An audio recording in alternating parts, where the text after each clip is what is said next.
And it appears as though all of this social distancing is starting to work, starting to have an impact, and we're starting to see the curve begin to slightly flatten in the United States. Still, the U.S. is the global leader in the number of coronavirus cases and deaths. Here are the latest numbers according to Johns Hopkins University. More than 22,000 people in the U.S. have died as a result of COVID-19. At least 557,000 people in this country have tested positive. So far, 2.6 million Americans have been tested. Meantime, President Trump retweeted a tweet demanding that Dr. Anthony Fauci, he's the director of the National Institute of Allergy and Infectious Diseases, be fired. And for the latest on that, we want to check in with Rick Newman this morning. Rick, what is the beef the president is having with Dr. Fauci? Well, he hasn't articulated exactly what his beef is, but it's obvious. What's happening is Fauci is upstaging Trump.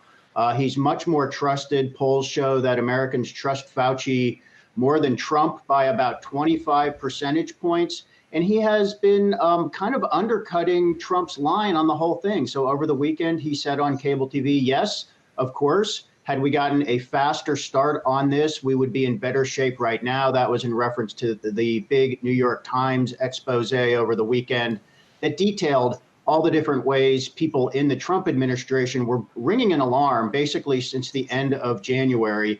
And Trump, of course, resisted doing much at all about the coronavirus, except for one step. He did shut down travel into the United States from China at the end of January, but basically nothing else until mid-March. So, there's a ton of finger pointing going on at the administration. And also a remarkable thing about that New York Times expose was all the leaking from inside the administration. I mean, there is clearly a blame game going on inside the Trump administration, and it's starting with Trump.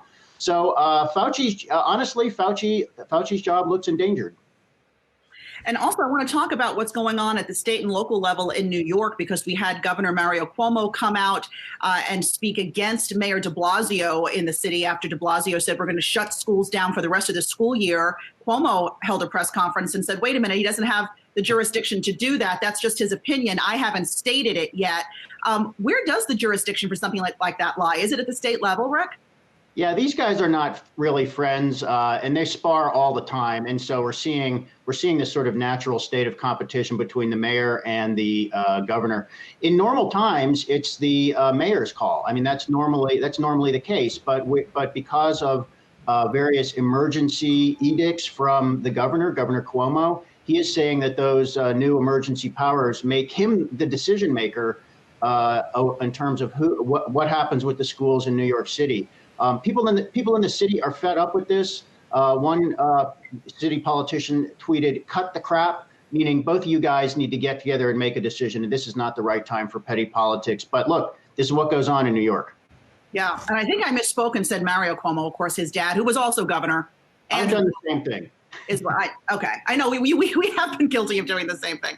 Also, one, you touched on it in your previous answer, but Donald Trump's approval rating dropped to a 6-month low of 43%. That's according to the Republican-friendly Rasmussen reports. The survey of 500 likely voters found that 56% disapprove of Trump's job performance. So, Rick, is it looking more and more like Donald Trump, the incumbent, is now the underdog in this presidential election?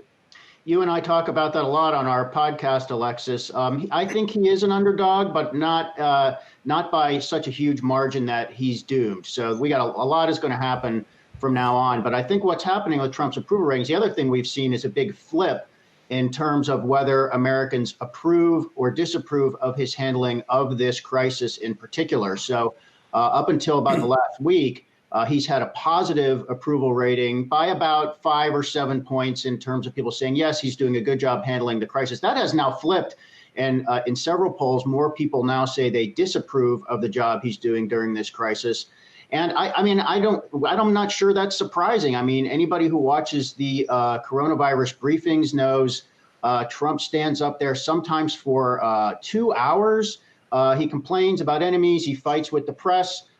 He snipes at the Democrats. And I don't think this is what people want. I think people want leadership, get us through this crisis. And I think the biggest ding on Trump at this point is we still don't know what is his plan for getting us to the other side. There is no plan. And I think that is showing in the decline in his approval ratings.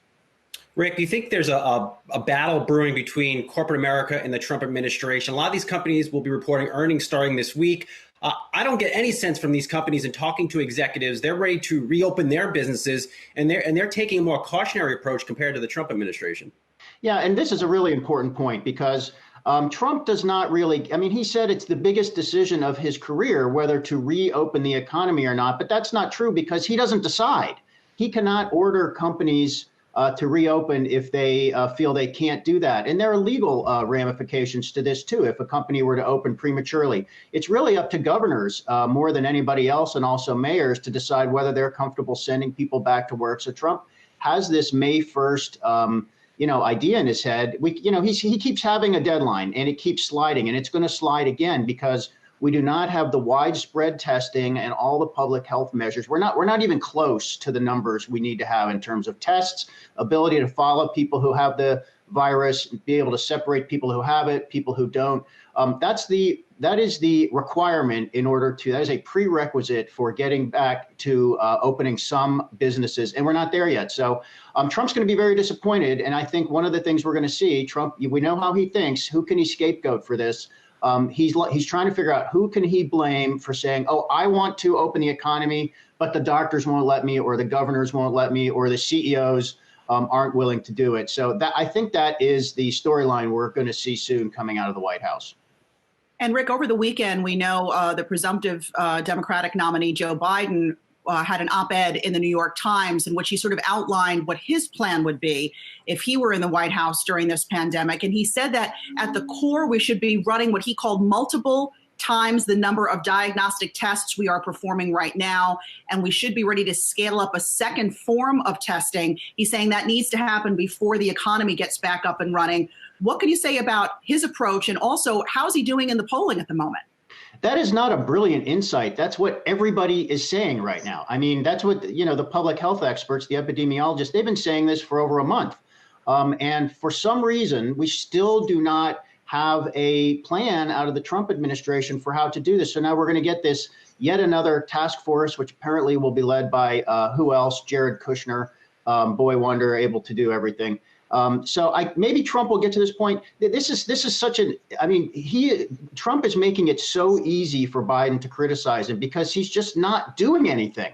And, the Biden plan is not incredibly detailed. It's just sort of a collection of what the best voices on this are saying. It makes sense.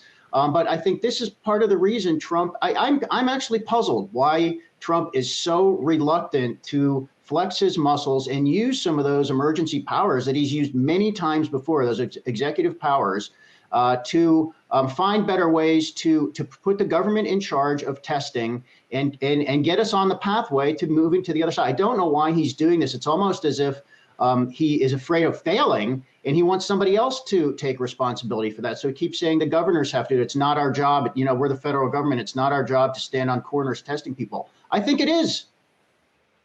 Rick, is there another Dr. Fauci type figure leading the response to coronavirus? I can't imagine Trump would fire him, but again, you never know what Trump will do.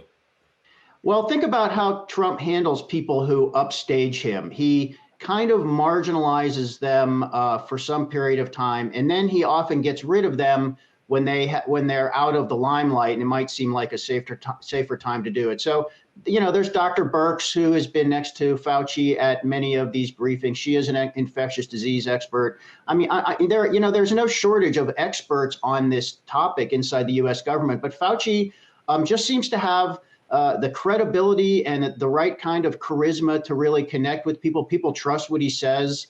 If Trump were to get rid of Fauci, think about what Fauci's going to do. He will still go on all the news shows. It's not as if he's going to retire and no one's ever going to hear from him again. He's probably going to be more outspoken than ever.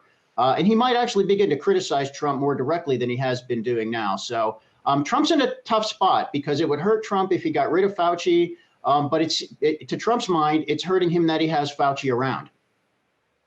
All right, Rick Newman, thanks so much for joining us this morning. Hey investors, Zach Guzman here. Are you interested in learning more about the markets and getting the latest financial news? Well, then click right here to subscribe to our Yahoo Finance YouTube channel.